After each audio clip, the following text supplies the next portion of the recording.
Hi, I'm Jason Rericha with YellowWood Wealth Solutions. Today, I want to talk to you about employer stock awards. What are they? What are the advantages and disadvantages?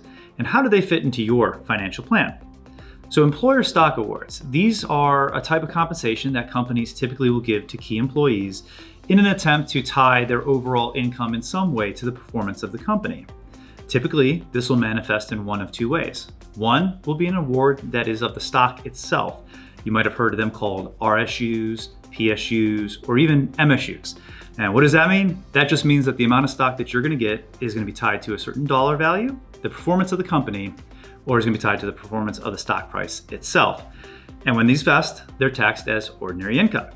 Another way that you might receive a stock award would be through what's called a stock option. Now, typically stock options are just the ability for you at its most basic level to buy the stock on a future date at a predetermined price called the strike price.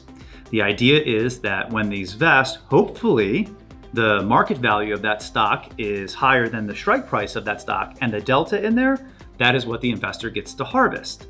And when you go ahead and exercise these options and sell them, that will be taxed at long-term capital gains usually. Now, what are the advantages and disadvantages of these types of awards?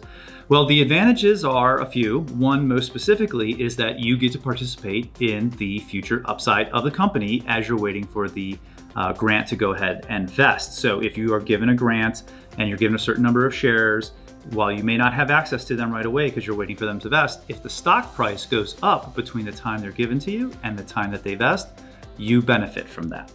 Secondly speaking, they can get quite large. The further you rise into a company, the more of your compensation will typically be tied to tied to a stock position.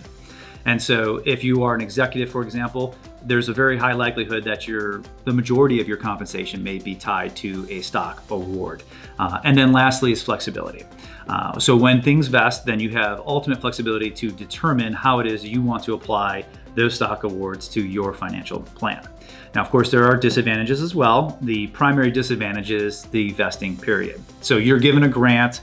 There's a period of time called the vesting period until you actually have control of that asset. During that period of time, if you were to leave the organization, then you forfeit the future benefit of that stock award. Secondly, these can create a concentrated stock position, which puts undue burden on your overall portfolio because of the exposure to one specific company. Now, sometimes this becomes inevitable if you are a higher executive at a company and the majority of your compensation is based on stock awards. Well, then sometimes this just happens and you do the best you can to deal with it, but you may just be in a position where that is the case, but that definitely is a disadvantage.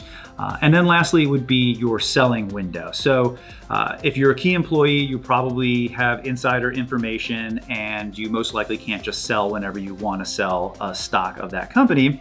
You may have certain windows that your company has where you can go ahead and sell the stock, or you might even have to submit on a trade-by-trade basis to the compliance department a request to be able to go ahead and sell that stock.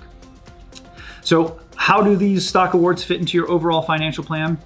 Well, first and foremost, technically speaking, they're not an asset until they actually do vest. Now, that being said, for a lot of folks who are receiving these awards, it's a large portion of their income and it is relevant to their future financial success. So we do have to consider it as a cash flow. And so how do you deal with that within your financial plan? Well, there's three different ways primarily that you can handle stock awards. One would be to sell the award as soon as it vests. This would be the most conservative thing that you can do because immediately you are selling that share. So you're removing the risk of a concentrated position to some degree at that point, and you're also achieving immediate diversification.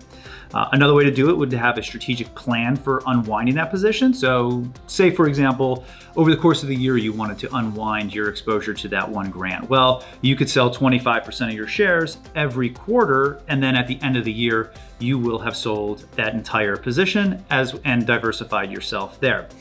Lastly, you can choose to keep the stock. If you do that, then you are going to take on 100% of the company's stock price risk going forward, as well as possibly maintaining a larger concentrated position.